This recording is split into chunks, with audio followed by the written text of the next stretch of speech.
One night, Henry and Gordon were alone with James. Although the Fat Controller was beginning to think well of him, whenever a chance came, the other engines would talk of nothing but bootlaces. "Remember the time one had to be used to get you out of trouble, James," they would tease. James tried to get his own back, talking about engines who got shut up in tunnels and stuck on hills. But they wouldn't listen. "You talk too much, little James," said Gordon. "A fine, strong engine like me has something to talk about. I'm the only engine who can pull the express. When I'm not there, they need two engines. Think of that. I've pulled expresses for years and have never once lost my way. I seem to know the right line by instinct." Every wise engine knows, of course, that the signalman works the points to make engines run on the right lines, but Gordon was so proud he had forgotten. "Wake up, James," said Gordon next morning. "It's nearly time for the express."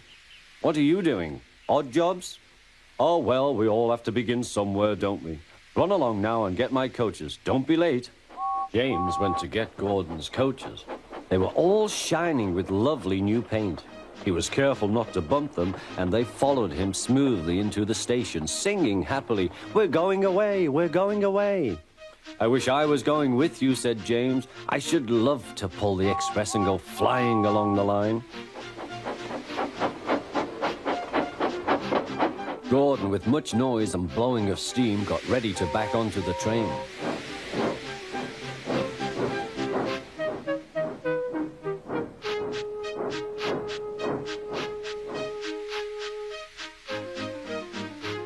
The Fat Controller was on the train with other important people, and as soon as they heard the guard's whistle, Gordon started.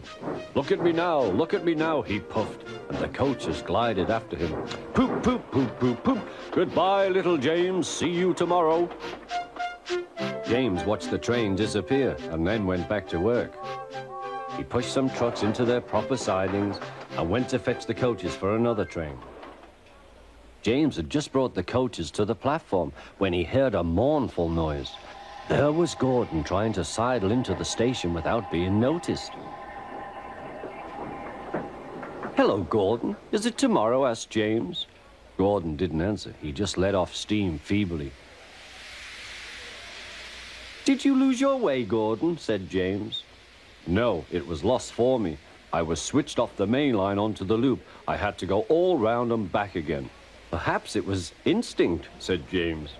Meanwhile, all the passengers hurried to the booking office. "We want our money back," they shouted. But the Fat Controller climbed on a trolley and blew the guard's whistle, so loudly that they all stopped to look at him. Then he promised them a new train at once. "Gordon can't do it," he said. "Will you pull it for us, James?" "Yes, sir, I'll try." So James was coupled on and everyone got in. "Do your best, James," said the Fat Controller. Come along, puffed James. You're pulling us well, sang the coaches.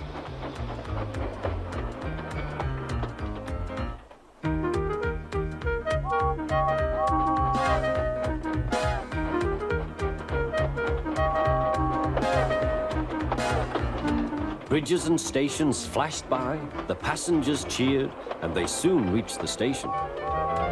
Everyone said thank you to James, and the Fat Controller was very impressed. "Well done," he said. "Would you like to pull the express sometimes?" "Yes, please," answered James. Next day, when James came by, Gordon was pushing trucks. "I like some quiet work for a change," he said. "I'm teaching these trucks manners. You did well with those coaches, I hear." "Good, we'll show them." And he gave his trucks a bump. James and Gordon are now good friends. James sometimes takes the express to give Gordon a rest. Gordon never talks about bootlaces, and they are both quite agreed on the subject of trucks.